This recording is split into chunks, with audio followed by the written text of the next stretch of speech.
Talk about how to get up and running quickly with your session. We're starting in Pro Tools and we're in the dashboard. Again, just make sure and confirm that your device is working in the setup menu. So you want to make sure your interface and your I/O mapping are set up. And there's another video for that, so you can check that out before you jump into this one.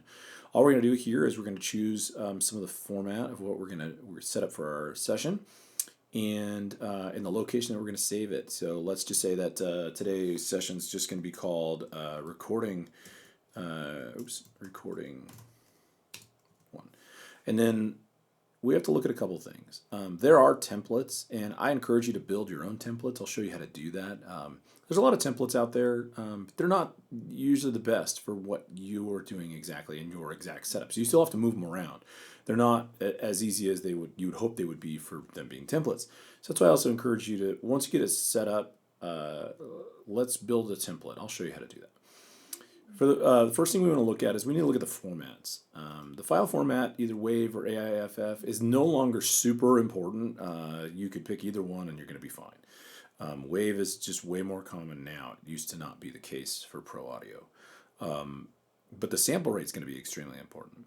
One of the things I'll mention about this is your frequency resolution. SD, meaning standard definition, is 44.1 and 48K. Anything above that is high def or HD.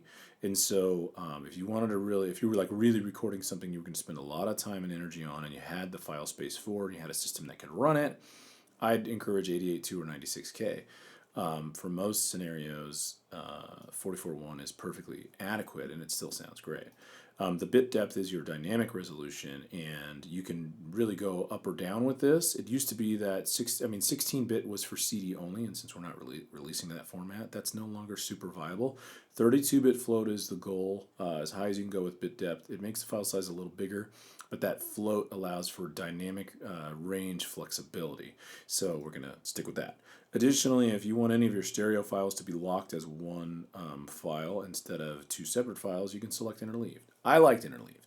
And then I prefer to have it say prompt for location. In your I/O settings, it should be last used. You shouldn't have to be changing these as you come into the session. Otherwise, do that in the remapping section in the I/O. Prompt for location, sure, let's go. We're going to create. And then it's going to ask you, where do you want this set? I'm just going to pick a folder from my list, save it there, away we go. Immediately you're going to see both a mix window and an edit window. The edit window, both of them are empty, really, so there's not a lot going on. We're going to hold Command plus Shift plus N on Mac, or an Apple, should I say. Or you can go to Track New at the top menu. We're going to choose, some tracks. At the easiest, we have a lot of options for tracks. We're going to talk about those a little later, but the easiest just to get this thing going. We're going to set up a stereo master fader, so we have it set up. We'll hit the plus sign and we'll do 10 mono audio tracks. We won't have to name them yet.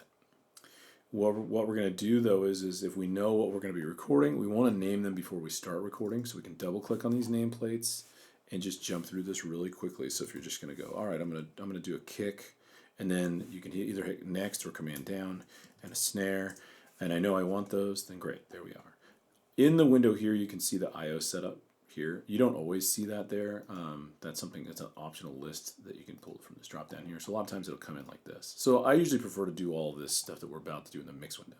In the mix window, at the very top, or it's like in the middle of this I/O section here, but the top one, on each channel is the input. And so you're going to select your inputs from this list. If you want them to all be the same, then you're going to hold, let's say we pick the first nameplate, hold Shift, pick the last nameplate, and then hold Shift and Option, and choose one channel. They'll all shift to it. If every one of these tracks is going to shift to that input, you could also hit Option without doing anything else and have that change. So you could just hold Option, but a lot of times it's good to get in a habit, because a lot of times you're doing these in groups. So let's say the first 5 are going to be there. Shift, Option, switch it over. Make sense? If you want them to cascade, you're going to go Shift, Option, Command. And what that means is you'll pick the first one, and every one in that list, sorry, we have to do the whole group. Shift, Option, Command, and the first thing on that list. And what it's going to do is it's going to make everything go 1, 2, 3, 4, 5, 6. It's just going to go all the way down the line. And that's it. Once that's set up, this part's ready. You can record enable, and you can start monitoring inputs as they come down the line, and you're ready to record.